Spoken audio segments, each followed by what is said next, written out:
ช่วง Happy Health ใส่ใจในสุขภาพสนับสนุนโดยโรงพยาบาลปิยเวชในเครือโรงพยาบาลบางประกอบช่วง Happy Health ใส่ใจในสุขภาพค่ะปวดคอมือชาสัญญาณอันตรายโรคหมอนรองกระดูกคอกดทับเส้นประสาทเป็นไงครับฟังแล้วโอ้โหอาการประเภทนี้เรียกว่าเจอ10คนเจอนะครบ10คนเจอ9คนเลยวันนี้ท่านจะได้รู้สึกสบายใจถ้าได้ฟังจากศัลยแพทย์ผู้เชี่ยวชาญด้านกระดูกและข้อ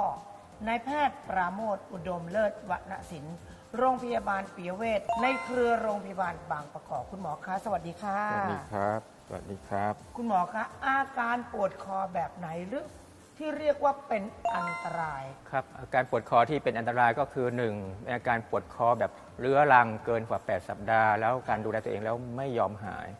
กับข้อ2คืออาการปวดคอที่มีการร้าวลงแขนหรือว่ามีอาการชาหรือว่ามีการอ่อนแรงของแขนอันนี้ก็ควรมาพบแพทย์ครับสาเหตุมันเกิดจากอะไรครับคุณหมอสาเหตุก็เกิดจากการระคายของรากประสาทที่เกิดจากหมอนรองกระดูกมันปริ้นหรือว่าเกิดกระดูกงอกหรือว่ามีหินปูนไปทับเส้นประสาทหรืออาจจะเป็นจากสาเหตุอื่นเช่นอุบัติเหตุหรือว่าเนื้องอกบางอย่างหรือว่ารูมาตอยด์ซึ่งส่วนใหญ่สาเหตุหลังๆนี้ก็จะเจอได้น้อยครับวิธีการรักษาอย่างไรครับคุณหมอครับเมื่อคนไข้มาหาแพทย์นะครับเราก็จะตรวจวินิจฉัยด้วยการซักประวัติตรวจร่างกายอาจจะมีการเอ็กซเรย์หรือว่าบางคนมีอาการรุนแรงมากอาจจะจำเป็นต้องทำพวก MRI หรือว่าตรวจพวกคลื่นไฟฟ้าของกล้ามเนื้อและระบบประสาทนะครับอันนี้ก็จะได้รู้ว่าเป็นจากสาเหตุอะไรกันแน่นะครับส่วนการรักษาเนี่ยส่วนใหญ่ก็จะมี2วิธีคือการผ่าตัดหรือว่าไม่ผ่าตัดซึ่งส่วนใหญ่เนี่ยถ้ารักษาที่ถูกต้องเนี่ยการไม่ผ่าตัดเนี่ยครับก็จะได้ผลดีถึง 80-90% การไม่ผ่าตัดนี้เราถ้าอาการไม่รุนแรงเนี่ยจะให้เวลาได้ถึง3เดือนครับไม่ว่าจะเป็นการ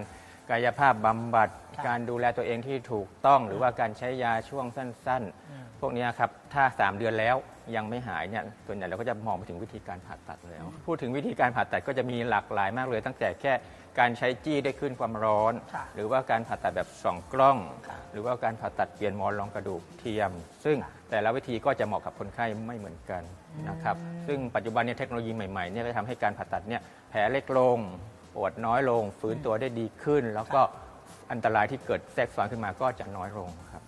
วิธีดูแลที่ดีสุดเบื้องต้นคือการป้องกันตัวเองนะครับว่าไม่ให้เกิดโรคนี้ก็เช่นการใช้คอมพิวเตอร์ใช้โทรศัพท์มือถือนานๆเนี่ยก็ต้องหลีกเลี่ยงใช้เป็นช่วงแล้วก็มีพักบ้างนะครับการชอบแบกเป้สะพายนานๆหนักๆเป็นเวลานานก็มีเสี่ยงทำให้เกิดตรงนี้ได้นะครับการสูบบุหรี่อันนี้ก็เป็นปัจจัยสำคัญ